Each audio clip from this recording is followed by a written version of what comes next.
Hi everyone, this is Counseling 4500, Chapter 1, Introduction and Overview. So for this course, we are going to review the 11 approaches to counseling and psychotherapy. What that is basically like Freudian, Adlerian, person-centered, behavioralism, so forth and so on. So in each of these chapters that we're going to cover, we're going to explore the key concepts. We're going to also talk about the therapeutic process. So what are the goals for each of those therapeutic frameworks that we're going to talk about? What the client therapist relationship is going to be like, or how you would all expect to feel potentially as a therapist, and also how the client might feel within this type of framework. And of course, the specific procedures used. So that means pretty much like techniques that are unique to each of those therapeutic frameworks. So the overall big picture, the goal is to develop a balance between views of the major ideas of each of those theories. Completing this class does not give all the knowledge that you need. So one thing that we want to make sure is you all understand that after you complete this class, you are not a therapist, okay? Most of you all are undergraduates, so this is really an introductory to the themes and ideas when it comes to psychology and counseling. It requires a lot of studying, training, and practical counseling experience, so that would be potentially your internship or your first job. So those are things that really do help keep you and make you become like a well-rounded person when it comes to this field. Okay, so again, we want to remind you that you cannot just become a therapist from taking this one specific class. Before you start mixing several theoretical frameworks, make sure you understand fully the concept of each approach. So each of these chapters that you're going to cover once we start is going to be one specific framework. Let's say Freudian. We're going to learn a little bit about him as a psychologist and also how he came to develop these ideas. So before you mix Freudian with, let's say, CBT, with feminist therapy, with postmodern, it's really good for you to understand how each of these ones were individually and uniquely created. And then from there, after that, when you become a professional, then you can start to mix things up, okay? Get a better sense of how to integrate concepts and techniques from different approaches when you define your own framework. So what that means is, depending on, what you are attracted to in terms of these different theories, you could actually develop your own mixture, right? But before you do that, again, for this class, we want you to learn about each one individually before you go, oh, I just need this therapy technique from this one, and I just need this one from another one. Before you do all of that, we want to make sure that you understand why each of these techniques were actually developed originally. Each theory offers a unique understanding to the human behavior, not just right or wrong.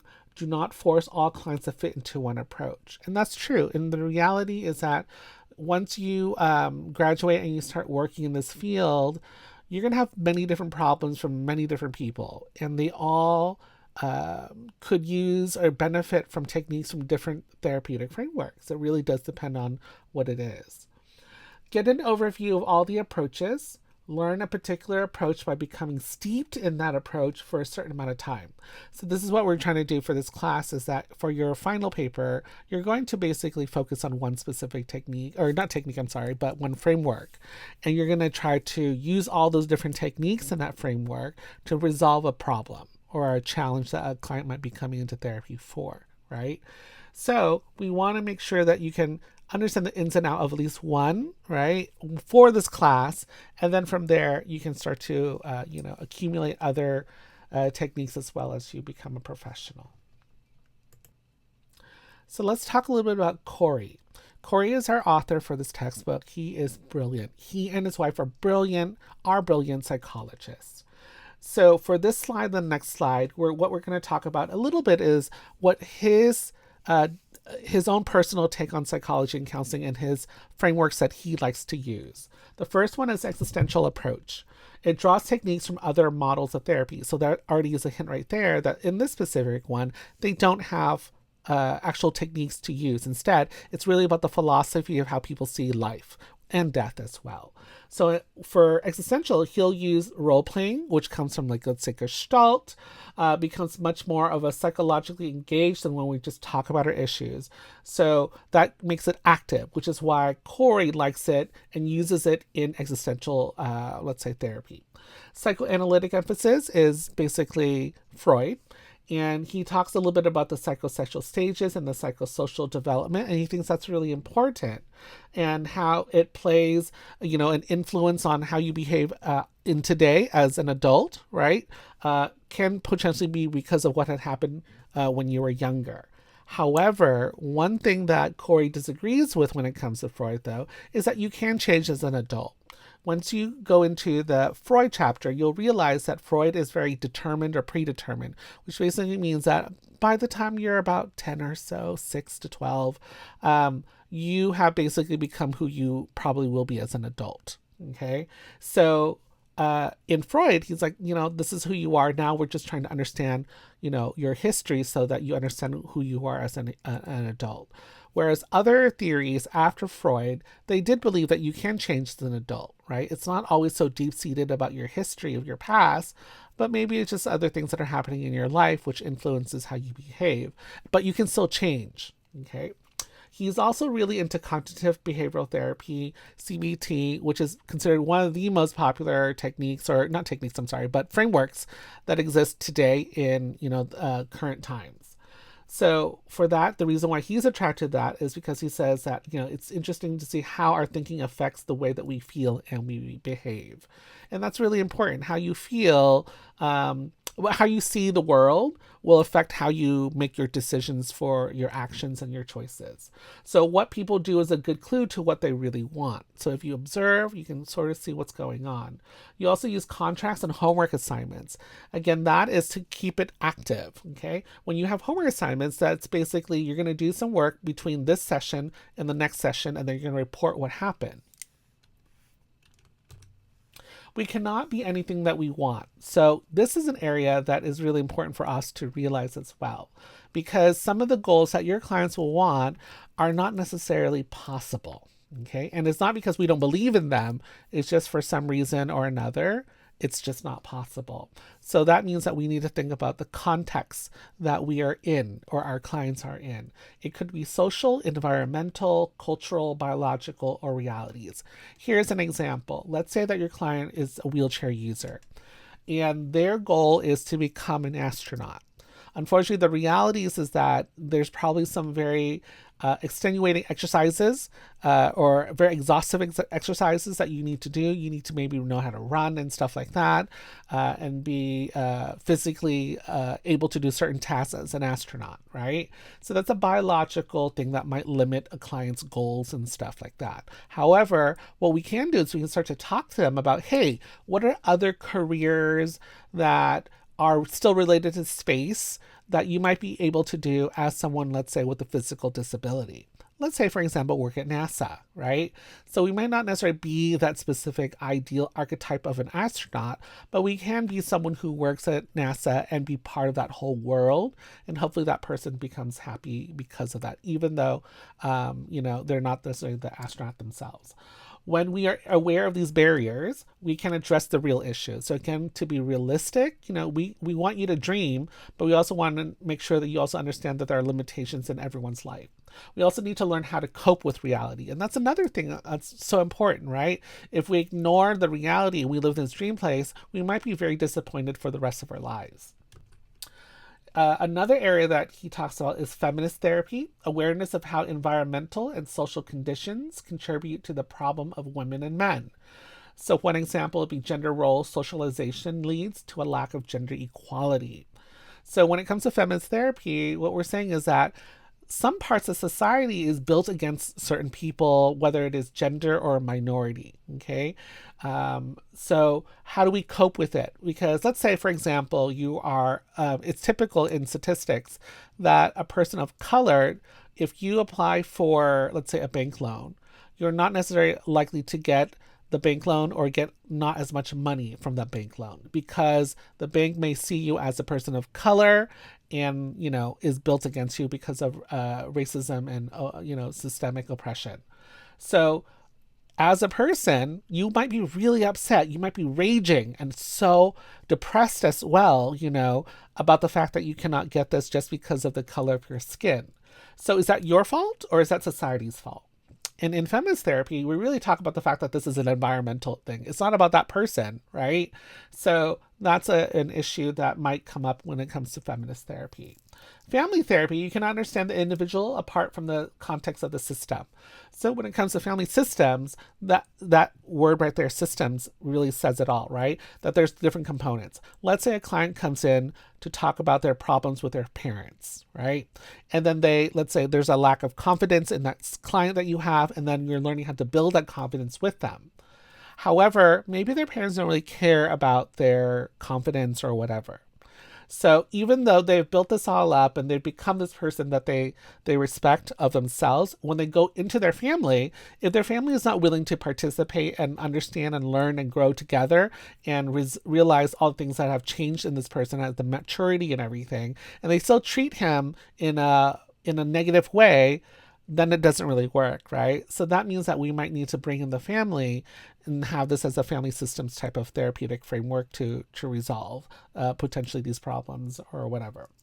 Postmodern, people have both internal and external resources to draw upon when trying to solve their own problems.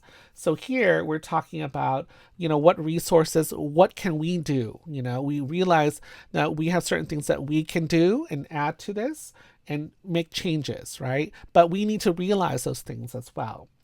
A question that people may ask is, do you view your clients as having pathologies or competencies? So even there, do you think that your clients are sick, or, are you focusing on more of the positive stuff and say, but, you can do this because of, these abilities that you have or you stated or you shown to me as a therapist, you view those things, right? Is this person lacking things, or are they just needing to focus on areas that they are really good at to keep them happy and productive? Engagement between two people, client and therapist, are co-construction solutions. So what that basically means is, as a therapist, you are not telling the client what to do. Typically, when a client comes in, you're going to go, how can I help you? Why are you coming to therapy?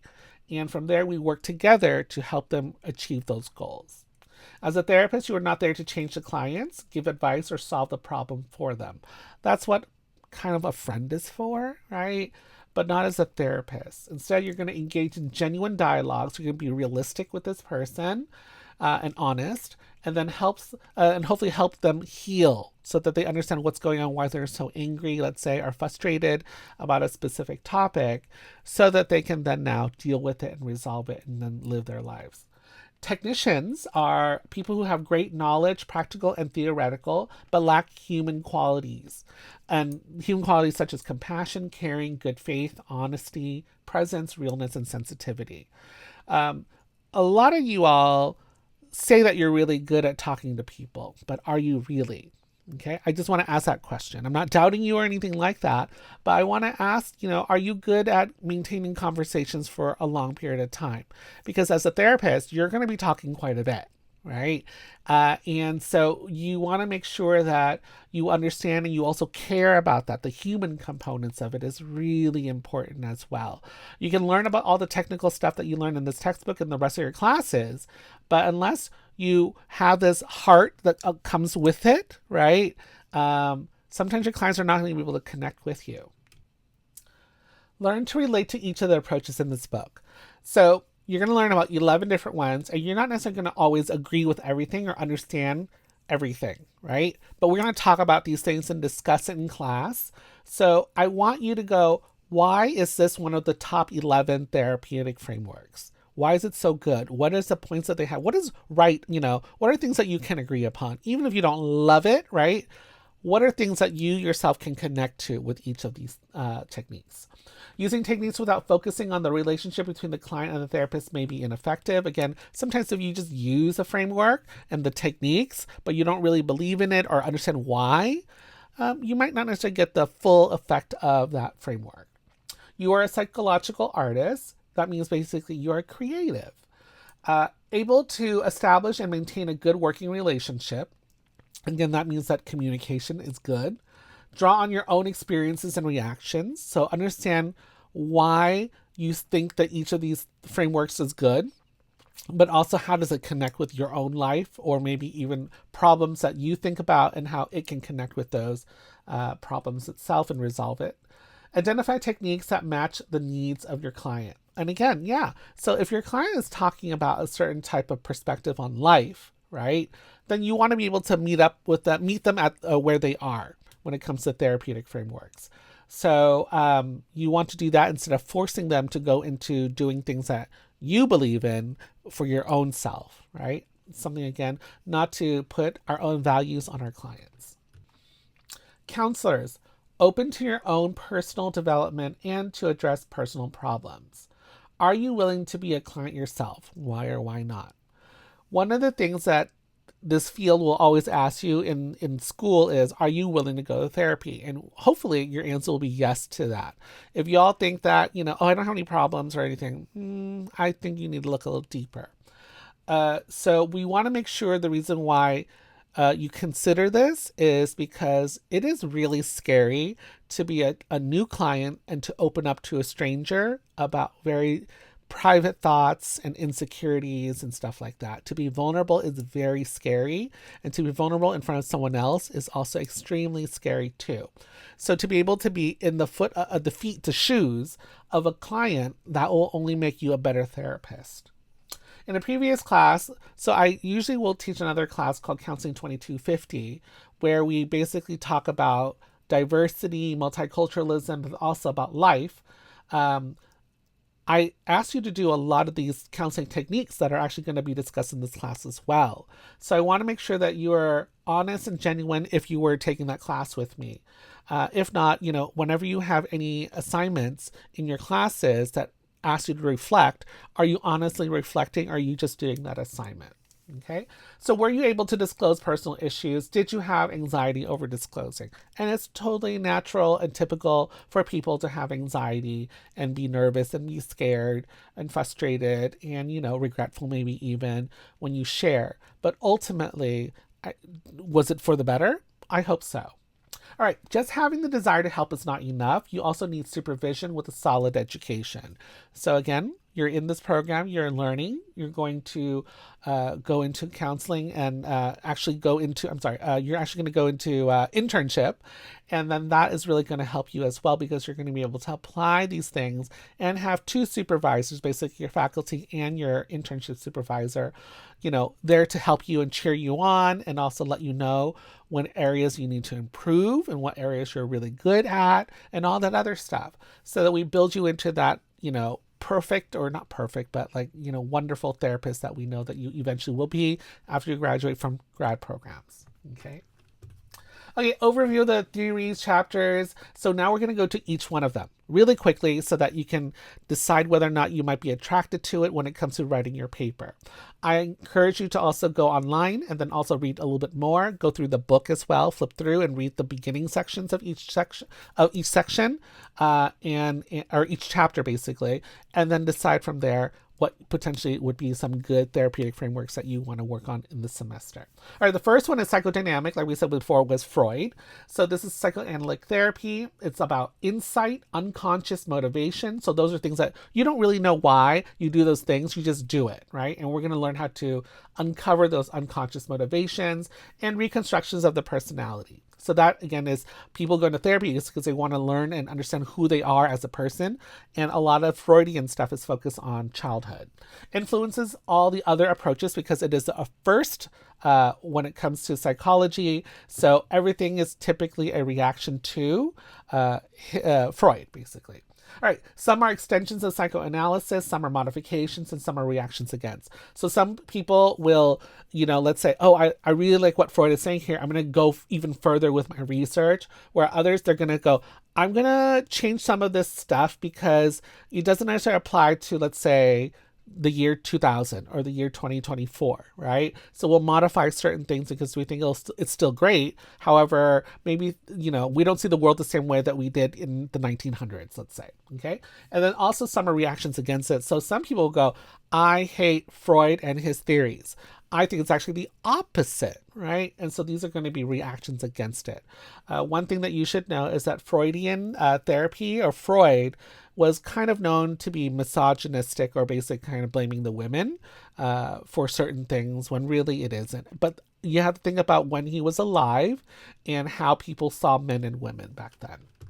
The next one is Adlerian therapy.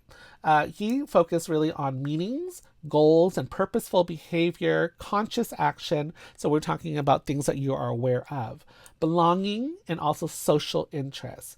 Whenever you hear the word social, in psychology anyways, that means like, the community, how to communicate with other people.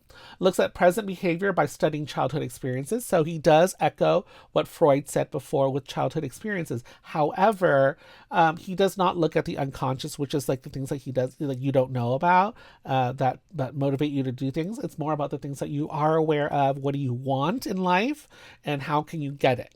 Okay. Experiential and relationship-oriented therapy is also known as emotional focused therapies. The first one of this category of psychology is existential approach. So what it means to be fully human. So what is the point of us? Why are we here? What is the meaning of my life? What's the purpose of my life? Those are kind of like the big questions that they ask in existentialism. That can be really frightening because you might not know what the answer is to those things, but hopefully within this field or within this therapeutic framework, you'll figure it out or kind of come to a closer understanding of why we are here. Part of that we'll be talking about is freedom. Okay, when we say that, it means that we're free to act how we want to act, pretty much, right? But with all those actions that you choose to do, or this freedom that you're choosing to do, those are acts that you choose. So that means that you must be held responsible for those things. So sometimes you might feel anxiety or guilt for the things that you have done or not done. But even the things that you have not done was a choice, right? You chose not to do it as well. There's also awareness of being finite. Finite is basically saying is that we're all going to die. So that means that if we know that means that we know that also we have a limited time on earth or in life. So what do we want to do during that time period that we're given here on earth, right? And then also creating meaning in the world. So, at the end of life, when you look back at your own life, do you feel like you led a purposeful, meaningful life or not, right? And we want to find out, and hopefully your clients are going to say, yes, I wasn't perfect, right? But I tried my best and it was, good. I don't regret it. And it's also learning how to make more active choices because of that. Person-centered approach is the next one. That one is really well known as well to you all. That is Carl Rogers. He is the famous therapist for that, and also Abraham Maslow. All right, this is considered a humanistic philosophy, and it's about basic attitudes of the therapist is really important. This is also associated with positive psychology. So we're looking at the positive and hopeful things and optimistic things in life, as opposed to focusing on just the negative stuff. The quality of the client-therapist relationship is the prime determinant of the outcomes of the therapeutic process. So as a therapist in this specific framework, you're positive, but you're realistic as well. Okay, you're grounded, and really what we believe as a therapist in this one is that you probably already have the answers. You know exactly what you need to do, but you might be a little bit afraid. You might not have the support of the people around you, but as a therapist, you're going to be supporting them and giving them and letting them know that, they can do it and it'll be good. And they usually will want to do things that are for the good, right? So that's something that we talk about when it comes to person-centered approach. Quality of the client-therapist relationship is the prime determinant. I already read that. And then clients have the capacity for self-direction without active intervention and direction from the therapist's part.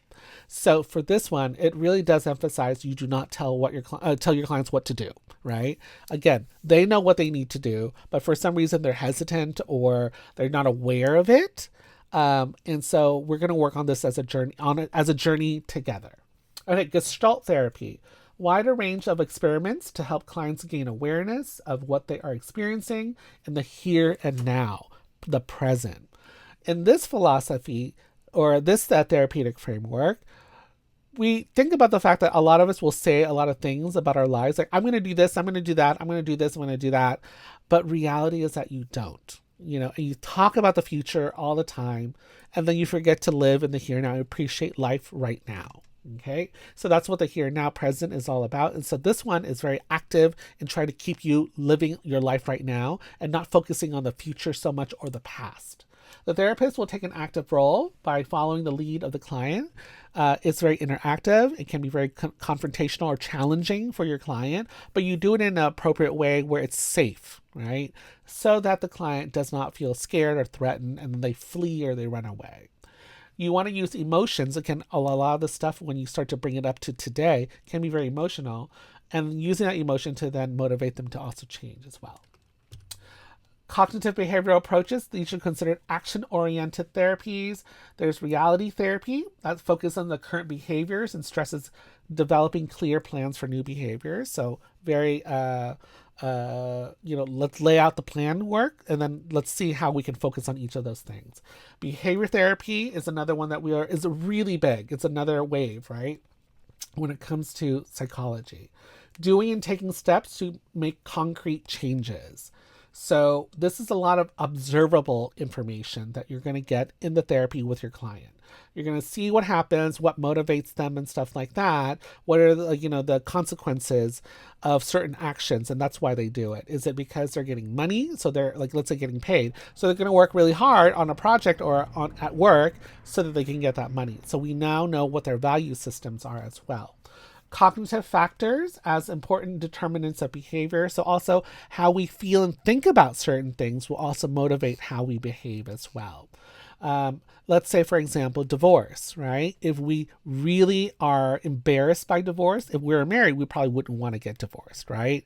However, for some people, divorce is not that big of a deal. It's actually a symbol of another chance in life with another person that might be better matched with you.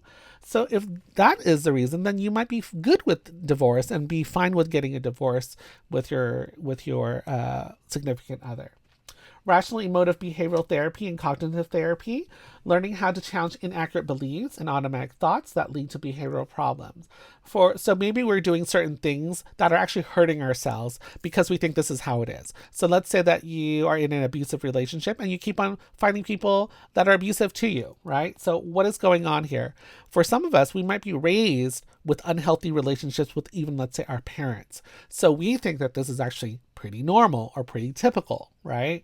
And so we're going to learn a little bit about how to change those thoughts that we thought were correct or were normal or were acceptable so that you can actually be happier and healthier.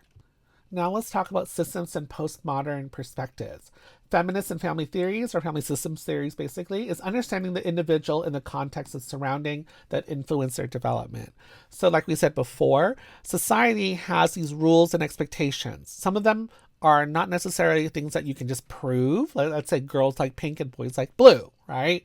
But we do them anyways. We accept it, right? So that's what the surrounding is influencing. You want to buy dolls for girls and you want to buy, let's say, trucks for boys, right? So those are things that influence your development. So you see those things and you focus on those things. And then you start to think that this is all life is all about for you as a girl or a boy. How has gender roles, socialization, culture, family, and other systems affect personality? So again, let's talk about families, right? As a girl, you're probably raised to go, oh yeah, you're going to go marry a guy, you're going to have kids, and they're going to take care of the kids, right? And that's it. So those are things that not necessarily every woman in, modern times wants to. Maybe even back then as well too, right? But definitely for now, we are much more open to talking about these things out loud. And we're trying to basically tear down these expectations that really have no basis. It was just a social construct that we happened to agree upon from the previous generation and, and stuff like that.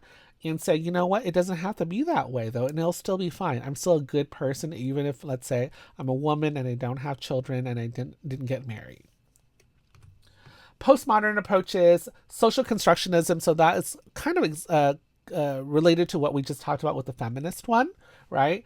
But we also want to talk about solution-focused brief therapy, which is actually quite popular because of insurance and stuff like that. So solution-focused brief therapy, basically right there, the word brief is the key word right there.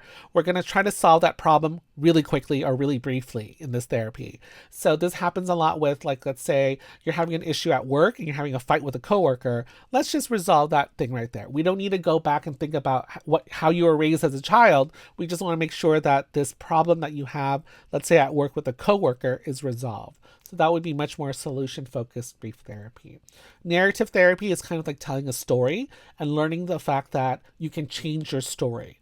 Your book is not finished yet, right? You're probably in chapter, let's say 10, and you still have a lot of chapters left to write, right? So, but to learn that you write where you came from, but now we can also learn how to choose where our next chapter is going to take us. There's no single truth. Think about the fact that let's say a couple has a fight, right? If you ask, let's say, partner A the story, you might hear this specific story. And then you'll hear partner B tell their side of the story. And then they might be a little different. But guess what? Is it still real to them how they presented it to you? Probably, right? Although they are not exactly the same, there are things about them that are true. Right? So there's no single truth. Reality is socially constructed through human interactions. So how do we learn how to resolve or come to terms and understand the other person's perspective on the situation as well? Systems and postmodern approaches people produce their own lives in the context of systems. So you're learning how to control your own and make your own decisions about your life and your future in front of you. The interactions that you have, social conditioning, and of course, the discourse, the conversations that you're going to have. All right, so this is the end of the chapter for the introduction. I hope this helped a little bit. Again, please go in the book and review all the different ones for your first assignment. And then also feel free to go to Google and just start looking up stuff and reading a little bit about each of those things if you want to explore a little bit more. All right, talk to you soon. Bye.